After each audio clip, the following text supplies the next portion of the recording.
अस्सलाम वालेकुम दोस्तों। इस वीडियो के अंदर हम जो बाकी चीज़ें रहती हैं इंसर्ट के अंदर वो सब देखेंगे हम। इसके अंदर header, footer, page number, text box और इसी तरह की कुछ चीज़ें क्वेश्चन सैंपल वगैरह आ जाते हैं। हम इनको सबको देखेंगे, लेकिन इसके अंदर से कुछ चीज़ें कुछ एडवांस हैं, उन्हें करने की ज़रूरत नहीं है। आज तक मैंने तो कभी वो यूज़ नहीं की। आपको भी मशवरा दूँगा कि आप ना ही करें, लेकिन आपको एक आइडिया दे दूँगा कि अगर आपको इनकी कभी ज़रूरत पड़ती है तो इनको कैसे और कहाँ पर यूज़ कर सकते हैं। तो इस वीडियो को हम स्टार्ट करते हैं। तो सबसे पहले बात आ जाती है हेडर की, तो ये हेडर फुटर तो बहुत ज़्यादा इस्तेमाल होते हैं, इनको आप अच्छे से देख लीजिएगा। तो हेडर के अंदर सबसे पहले तो हम यूज़ करने के 2 तरीके होते हैं, एक तो होता है कि यहाँ पर हेडर पर आकर क्लिक करें, दूसरा होता है कि आप जिस जगह पर हेडर होता है, इस जगह पर तकरीबन हेडर होता है, इस जगह पर आकर आपने डबल क्लिक करना है माउस से। इस तरह से आप डबल क्लिक करेंगे तो आपको ये हेडर का ऑप्शन आ जाएगा। इसके अंदर अभी आप कुछ भी लिख सकते हैं, फॉर एग्ज़ाम्पल मैं यहाँ पे लिख देता हूँ हेलो। अगर मैं यहाँ पर हेलो लिखूँगा और यहाँ पर अगर टैब बटन दबाऊँगा तो आप देखेंगे माउस का कर्सर दरमियान में आ जाएगा और एक दफ़ा और टैब का बटन दबाऊँगा तो ये लास्ट में आ जाएगा। क्योंकि हेडर के अंदर ये 3 कॉलम हम बना सकते हैं, हमारी मर्ज़ी पे होता है, हम जितने भी चाहें। तो यहाँ पर मैं सिर्फ़ 2 लिख देता हूँ। अभी हेडर से होता है ये है कि मैंने जब हेडर में लिख दिया है, अभी मैं पेज मेरा चेंज होगा, आप देखेंगे तो ये हेलो और टू वैसे लिख कर आएगा। अभी मैं 50 पेज भी बना रहा हूँ तो हर पेज के टॉप पर यही लिखा होगा और आप देखेंगे कि यहाँ पर इसका कलर जो है थोड़ा-सा लाइट हो गया है। लेकिन ये ओरिजिनल के अंदर जब आप प्रिंट वगैरह निकलवाते हैं तो फिर ये लाइट नहीं होता बल्कि फुल डार्क कलर हो जाता है, सिंपल टेक्स्ट की तरह ही। तो मैं इसे कंट्रोल जी कर देता हूँ। ओके, मैंने इसको कंट्रोल जी कर दिया है। इसके बाद हम बात कर लेते हैं कि अगर आप यहाँ से इंसर्ट करना चाहें, तो यहाँ पर आपको एक ड्रॉप डाउन मिलेगा, आपने इसके ऊपर क्लिक करना है। तो यहाँ पर बने बनाए हेडर आपको मिल जाते हैं कि आपने किस तरह का हेडर बनाना है, डालना है। तो यहाँ पर काफ़ी अच्छे-अच्छे हेडर्स आपको मिल जाएँगे। आप यहाँ से कोई भी इंसर्ट कर सकते हैं, मैं आपको एक इंसर्ट भी करके दिखा दूँगा। यहाँ पर इन हेडर के अलावा अगर आप यहाँ पर लेकर आएँगे more header from office dot com, तो आपको यहाँ पर 2-3 यहाँ पर हेडर और भी मिल जाएँगे अगर आप इनमें से यूज़ करना चाहें। लेकिन मैं ये जो टॉप पर है इनमें से ही कोई यूज़ आपको करके दिखा देता हूँ। फॉर एग्ज़ाम्पल मुझे ये वाला हेडर अच्छा लग रहा है तो मैं ये यूज़ कर रहा हूँ। अभी आप देखेंगे कि ये 1 लिखा हुआ है, इसका मतलब है कि ये इसका पेज नंबर है। जब मैं पेज चेंज करूँगा तो आप देखेंगे कि ये काउंटिंग बढ़ती जाएगी, 2 आ गया। इसी तरह से अगर मैं 50 पेज पे जाऊँगा तो पेज नंबर बढ़ता जाएगा। यानी कि इस हेडर के अंदर पेज नंबर भी आ चुका है जो कि बहुत ही बेस्ट है। और इसके अलावा हम हेडर की और भी बात कर लेते हैं। हेडर को अगर हम रिमूव करना चाहें तो यहाँ से डायरेक्ट हम रिमूव कर सकते हैं। आप देख सकते हैं रिमूव हो गया है। मैं कंट्रोल जी करके इसको वापस लेकर आता हूँ एक दफ़ा। इसके बाद बात आ जाती है एडिट हेडर। अगर आप इसको एडिट करना चाहें तो एडिट भी कर सकते हैं। आप देख सकते हैं कि यहाँ से अगर 1 को मैं यहाँ से काट दूँ, तो देख सकते हैं कि इस हेडर के अंदर से 1 कट गया है, लेकिन अगले हेडर के अंदर 2 वैसे ही मौजूद है, जो कि बहुत ही बेस्ट रहता है। अभी मैं देखना यहाँ से क्योंकि फर्स्ट के ऊपर हमने इसको काउंटिंग को काट दिया था, इसलिए अभी तमाम हेडर के अंदर से कटेगी। ये 2 जो है पहले लिखा पड़ा था इसलिए ये नहीं गया। अगर आप इसको भी रिमूव करना चाहते हैं तो आप इसका हेडर एक दफ़ा रिमूव कर दें, इसके बाद आप जितने भी पेज इंसर्ट करेंगे उसपे बगैर काउंटिंग के आएगा। तो हेडर के बारे में इतना ही। इसके बाद बात आ जाती है फुटर। फुटर भी तकरीबन हेडर से मिलता-जुलता है, लेकिन फुटर का होता ये है कि पेज के बिल्कुल लास्ट में होता है इस जगह पर। तो फुटर को भी इसी तरह से निकालने के 2 तरीके होते हैं। एक तो ये है कि आप यहाँ पर आके डबल क्लिक करें तो यहाँ पर ये फुटर का ऑप्शन आ जाएगा। यहाँ पर आप जो लिखना चाहें लिख सकते हैं। इसके सेंटर में राइट, लेफ्ट जिस तरह भी लिखना चाहें लिख सकते हैं। इसके अलावा जो दूसरा तरीका है वो मैंने आपको बताया है कि किस तरह से होता है। आपने इंसर्ट में आना है और फुटर के ऊपर क्लिक करना है तो यहाँ से आपको काफ़ी सारे ऑप्शन मिल जाएँगे। आप इनमें से कोई भी चूज़ कर सकते हैं। तो यहाँ से मैं कोई एक चूज़ कर देता हूँ। फॉर एग्ज़ाम्पल मुझे ये वाला अच्छा लग रहा है तो मैं ये वाला चूज़ कर देता हूँ। अभी आप देखेंगे कि हमारे टॉप पर इस तरह का आ गया है हेडर और जो हमारा फुटर है वो इस तरह का बन गया है। इससे पेज हमारा काफ़ी खूबसूरत हो जाएगा। हमने जो भी लिखेंगे असाइनमेंट वगैरह तो वो बहुत ही प्यारी लगेगी। तो इसके बाद बात आ जाती है हमारे पास पेज नंबर की। अगर आप पेज नंबर डालना चाहें, पेज नंबर आप जिस जगह डालना चाहें डाल सकते हैं। आ जाएगा टॉप ऑफ पेज, तो टॉप पर 3-4 ऑप्शन आ जाएँगे कि आपने लेफ्ट में लिखना है, सेंटर में लगाना है या राइट पे लगाना है, या फिर आपने इस तरह से लगाना है कि आपका लिखा हो पेज 1 ऑफ 1, 1 पेज राइट में लिखा हो। यहाँ पर आपको काफ़ी सारे ऑप्शन मिल रहे हैं, आप जो चाहे इनमें से यूज़ कर सकते हो। तो इसके अलावा टॉप के अलावा बॉटम में आ जाएगा पेज मार्जिन। पेज मार्जिन होता है कि अगर आप कहीं सेंटर लेफ्ट वगैरह में लगाना चाहते हो, फॉर एग्ज़ाम्पल अगर मैं वर्टिकल लेफ्ट पर क्लिक करूँ, तो आप देखेंगे कि हमारा जो पेज नंबर है इस जगह पर आ जाएगा। अब देख सकते हैं कि हमारे पेज जितने भी बढ़ेंगे, यहाँ पर लिखा आएगा पेज 1, पेज 2, तो ये काफ़ी अच्छा लग रहा है। तो इसको मैं ऐसे ही रहने देता हूँ। इसके अलावा पेज नंबर के अंदर आ जाता है करंट पोज़ीशन। तो करंट पोजीशन भी पर भी आप कोई ना कोई लगा सकते हैं कि अगर ये लेफ्ट पर है तो आप लेफ्ट पर लगा सकते हैं, राइट किसी में भी लगा सकते हैं। इसके बाद बात आ जाता है फॉर्मेट पेज नंबर, तो इसमें आप खुद से ऐड कर सकेंगे, आप यहाँ पर ऑप्शन मिल जाएँगे कि आप स्टार्ट कहाँ से करना चाहते हैं। फॉर एग्ज़ाम्पल मैं चाहता हूँ कि मेरा पेज नंबर स्टार्ट ही 100 से हो, तो मैं इसको ओके करूँगा तो हमारा जो पेज नंबर है अब 100 से स्टार्ट होगा। आप देखना कि यहाँ पर ये पेज 1 ऑफ 3, लेकिन ये 100 से स्टार्ट हो रहा है और ये 100 1 ओवर 101 इस तरह से बढ़ता जा रहा है। और इसके अंदर एक ऑप्शन और भी आता है, वो भी मैं आपको बता देता हूँ। जैसे हम फॉर्मेट पर क्लिक करेंगे तो यहाँ पर ये नंबर फॉर्मेट का ऑप्शन आएगा। आप यहाँ से अलिफ बे लिख सकते हैं, एबीसी लिख सकते हैं, रोमन के अंदर लिख सकते हैं। आपके सामने ये 3-4 ऑप्शन आ जाएँगे, आप इनमें से भी कोई ना कोई डालना चाहें तो डाल सकते हैं as a page number. Hopefully आपको यहाँ तक तो समझ आई होगी, हम वीडियो में आगे बढ़ते हैं।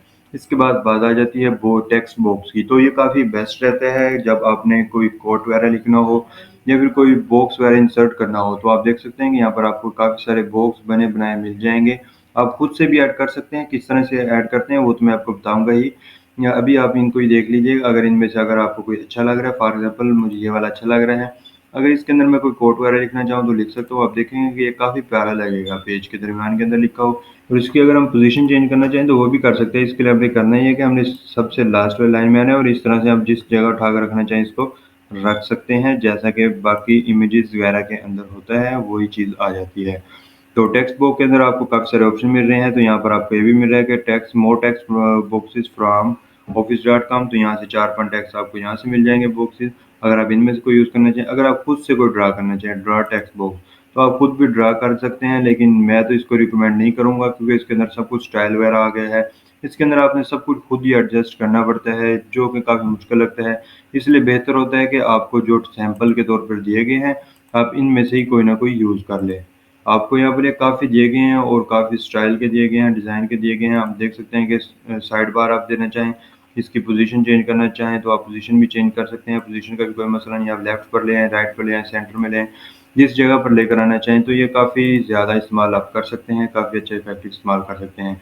इसके बाद आ जाता है एक्सप्लोर, यहाँ पर आ जाएगा ऑटो टेक्स्ट। अगर आपको ये सजेस्ट करेगा कि अगर आपने कोई टेक्स्ट वगैरह ऑटो में लिखना है, तो यहाँ से जो मैंने पहले ज़्यादातर चीज़ें यूज़ की होंगी, तो वो चीज़ें यहाँ पर आ जाएँगी। तो यहाँ पर ये सिर्फ़ 2 ही आ रही है, अगर मैं इनमें से कोई यूज़ करना चाहूँ। इसके बाद आ जाता है डॉक्यूमेंट प्रॉपर्टी, तो आप ये थोड़ी-सी एडवांस चीज़ है, इसको छोड़ दें। इसके बाद बात आ जाती है फ़ील्ड, अगर फ़ील्ड के अंदर आप कोई चीज़ डायरेक्ट पुट करना चाहते हैं, तो यहाँ पर ये काफ़ी सारे ऑप्शन मिल जाते हैं, आप इनमें से कोई भी चीज़ पुट कर सकते हैं। जैसे मैं अगर एड्रेस बुक पुट करना चाहता हूँ, तो यहाँ पर मुझे ऑप्शन मिल जाएगा कि आप क्या-क्या चीज़ एड्रेस बुक के अंदर लेकर आना चाहते हैं। अगर मैं सबको इंक्लूड कर दूँगा, तो यहाँ पर मुझे कोई ना कोई वैल्यू देनी पड़ेगी। जब वैल्यू देके मैं ओके करूँगा, तो आपका जो एड्रेस बुक ब्लॉक इसकी जगह वो एड्रेस जो हमने लिखा होगा था ब्लॉक के अंदर, वही यहाँ पर आ जाना था। आप इसको ट्राई कीजिएगा, ये भी एक अच्छी चीज़ है। तो इसके बाद बात कर लेते हैं हम फ़ील्ड तो हो गया, बिल्ड बिल्डिंग ब्लॉक ऑर्गेनाइज़र, आप इसको छोड़ दें। इसके बाद आ जाता है टेक्स्ट का स्टाइल वगैरह चेंज, अगर आप अपने टेक्स्ट का स्टाइल वगैरह चेंज करना चाहते हैं किसी भी जगह के टेक्स्ट का, तो आप यहाँ से टेक्स्ट का स्टाइल वगैरह चेंज कर सकते हैं। इस तरह से आप देख सकते हैं। लेकिन ये हेडिंग वगैरह के लिए बेस्ट रहता है, सारे पैराग्राफ वगैरह के लिए बेस्ट नहीं रहता। अगर आप इसको चेंज करना चाहें तो सिर्फ़ हेडिंग वगैरह के लिए कीजिएगा, अदरवाइज़ इसकी ज़रूरत नहीं है। तो इसके बाद बात आ जाती है यहाँ पर ये ऐड अ सिग्नेचर लाइन। तो सिग्नेचर लाइन जो है ये एक डिजिटल सिग्नेचर होता है, इसे आपने परचेज़ करना पड़ता है, जो कि आपको थोड़ा कॉस्टली पड़ जाता है, लेकिन ये सिर्फ़ बिज़नेस पर्पसेज़ के लिए यूज़ होता है, इसलिए आपको इसको करने की ज़रूरत नहीं है, आप इसको यहीं पर छोड़ सकते हैं। इसके बाद बात आ जाती है इंसर्ट डेट एंड टाइम। अगर आप कोई भी टाइम का फ़ॉर्मेट वगैरह इंसर्ट करना चाहें तो कर सकते हैं, जैसे मुझे ये वाला चाहिए हो तो मैं यहाँ से ओके पर क्लिक करूँगा और यहाँ पर अगर आप लिखें अपडेट ऑटोमैटिकली, इससे ये होगा कि आप अगर डॉक्यूमेंट पर काम कर रहे हैं, तो जितनी दफ़ा आप डॉक्यूमेंट को ओपन करेंगे, उतनी दफ़ा खुद ब खुद डेट जो है अपडेट होती रहेगी। अगर 22 अगस्त है, तो अगर कल आप ओपन करेंगे तो 23 अगस्त खुद ब खुद हुई पड़ी होगी। तो इसके अंदर यहाँ पर लैंग्वेज वगैरह का ऑप्शन भी आता है। अब मैंने उर्दू ऐड की हुई है, तो यहाँ पर उर्दू का ऑप्शन आ गया है, इतवार 22 अगस्त 2021। अगर आप इस तरह से उर्दू में लिखना चाहें, और यहाँ पर कैलेंडर टाइप भी है। अगर आप हिजरी में लिखना चाहें, जिसे हम इस्लामी महीना भी कहते हैं, मुहर्रम वगैरह जिसका महीना जैसे आ गया, इस तरह का अगर लिख सकते हैं इतवार 14 मुहर्रम 1443। अगर आप ये लिखना चाहें ओके कर दें, तो ये वाला इंसर्ट हो जाएगा यहाँ पर इस तरह से डायरेक्ट। और क्योंकि मैंने अपडेट ऑटोमेटिकली किया हुआ है, तो इससे ये होगा कि आप डेली यहाँ पर इसकी डेट चेंज हुई पड़ी होगी, डेली खुद ब खुद डेट अपडेट हो जाएगी। तो ये काफ़ी बेस्ट रहता है कैलेंडर वगैरह के मामले में। इसके बाद बात आ जाती है अगर आप कोई ऑब्जेक्ट इंसर्ट करना चाहें लेकिन इसके लिए ये है कि आप जैसे मैं एडोब फ़ोटोशॉप इमेज इंसर्ट करना चाहता हूँ, तो इसके लिए लाज़मी है कि एडोब फ़ोटोशॉप इमेज 13 आपके लैपटॉप के अंदर इंस्टॉल होना चाहिए। अगर इंस्टॉल ना हुआ तो आप ओके करेंगे तो आपके सामने इस तरह का एक एरर आ जाएगा। मैंने फ़ोटोशॉप तो इंस्टॉल की हुई है, लेकिन ये इमेज 13 वाला फ़ोटोशॉप नहीं है, जिसकी वजह से यहाँ पर ये एरर आ गया है। तो इसी तरह से यहाँ पर और भी काफ़ी ऑप्शंस वगैरह दिए गए हैं आपको। इनके अंदर से आ जाता है माइक्रोसॉफ्ट एक्सेल चार्ट, ये एग्ज़िस्ट करता होगा तो यहाँ यहाँ पर ये आ जाएगा। यहाँ पर ये काफ़ी सारे ऑप्शन है, आप इनको गौर से देख लीजिएगा, कभी इनकी ज़रूरत पड़े तो आप इनको इंसर्ट कर सकते हैं। तो इसके बाद बात आ जाती है इक्वेशन की, तो इक्वेशन भी काफ़ी ज़्यादा यूज़ होती है, स्पेशली अगर जब आप मैथ वगैरह लिख रहे हों तो ये काफ़ी ज़्यादा इसका इस्तेमाल कर सकते हैं, इसका इफ़ेक्टिव इस्तेमाल कर सकते हैं। आप ड्रॉप डाउन के ऊपर क्लिक करेंगे तो आपको यहाँ पर काफ़ी सारी इक्वेशंस वगैरह मिल जाएँगी। आप देख सकते हैं कि कॉस, बीटा, साइन, अल्फ़ा इस तरह वाली अगर आप मैथ वगैरह कर रहे हो तो ये बहुत ज़्यादा इस्तेमाल होती है। और यहाँ पर मोर का ऑप्शन भी है, इसके अंदर मोर के अंदर भी काफ़ी सारी इक्वेशंस आ जाती हैं अगर आप इनको डायरेक्ट इंसर्ट करना चाहें। और यहाँ पर है इंसर्ट न्यू इक्वेशन, तो ये भी एक काम का फीचर है। जब आप मैथ वगैरह में काम कर रहे हो तो ये बहुत ज़्यादा काम आएगा। जब इसके ऊपर क्लिक करेंगे तो एक से बढ़कर एक सिंबल वगैरह आपके सामने आ जाएँगे, जो मैथ के अंदर यूज़ होते हैं सब सिंबल आ जाएँगे। अब यहाँ पर ऑपरेटर के ऊपर क्लिक करेंगे तो यहाँ पर एरोज़ अगर आप लेकर आना चाहते हैं, बेसिक मैथ लेकर आना चाहते हैं, आप इसके अंदर से तकरीबन जितने भी सैंपल मैथ के अंदर यूज़ हो सकते हैं, यहाँ पर तमाम तरह के सैंपल आपको मिल जाएँगे। यहाँ पर आपको ये डायरेक्ट सैंपल मिल रहे हैं, आप देख सकते हैं कि मैं ऑपरेटर के ऊपर क्लिक करूँगा तो यहाँ पर इसके अंदर मज़ीद ऑप्शंस आ जाएँगे। अब इनमें से कौन-सा ऑपरेटर इस्तेमाल करना चाहते हैं। इसी तरह से अगर मैं कोई फ़ंक्शन डालना चाहता हूँ, यहाँ पर एक फ़ंक्शन का डायरेक्ट ऑप्शन आ गया है कि आप कौन-सा फ़ंक्शन डालना चाहते हैं, तो मैं अगर सेकेंड माइनस डालना चाहता हूँ, तो यहाँ पर डायरेक्ट डल गया है। तो ये बहुत ज़्यादा अच्छा इस्तेमाल कर सकते हैं इक्वेशन वगैरह इंसर्ट करने में। अगर आप वैसे ही इसको इक्वेशन को इंसर्ट वगैरह करने लग जाएँ, आपको पता ही है कि इस तरह की इक्वेशन वगैरह जो हैं, आपसे इंसर्ट नहीं होंगी, बहुत ही मुश्किल होगी, आप देख सकते हैं। इतना ही नहीं, अगर आप इन इक्वेशन को एडिट करना चाहें, तो एडिट भी कर सकते हैं। देखिए, अगर मैं एक ही जगह कोई वैल्यू देना चाहूँ, 2 वगैरह देना चाहूँ, तो यहाँ से वैल्यू भी दी जा सकती है। और यहाँ पर ये जो बना हुआ है डब्बा, इसके अंदर भी अगर मैं कुछ लिखना चाहूँ, तो यहाँ पे लिख सकता हूँ सेकेंड माइनस 2। इसकी जगह अगर हम थीटा वगैरह डालना चाहते, यानी कि क्यू डालना चाहते, तो वो भी डाल सकते थे। अल्फ़ा डालना चाहते, ए इस तरह से वो भी डाल सकते थे। इस तरह से आप इक्वेशन वगैरह को कंप्लीटली हैंडल कर सकते हैं एमएस ऑफिस के अंदर, ये बहुत ही बेस्ट चीज़ है। इसके बाद बात आ जाती है सिंबल, तो इसके अंदर कुछ बेसिक सिंबल यहाँ पर आपको मिल जाएँगे। अगर आप मोर सिंबल पर क्लिक करेंगे तो यहाँ पर ये तकरीबन बहुत ज़्यादा सिंबल हैं जो आपको मिल जाते हैं। आप अपने एमएस ऑफिस के अंदर इनको इस्तेमाल कर सकते हैं। होपफुली आज की वीडियो आपके लिए बहुत इफ़ेक्टिव रही होगी। आज की वीडियो में इतना ही। अल्लाह हाफ़िज़।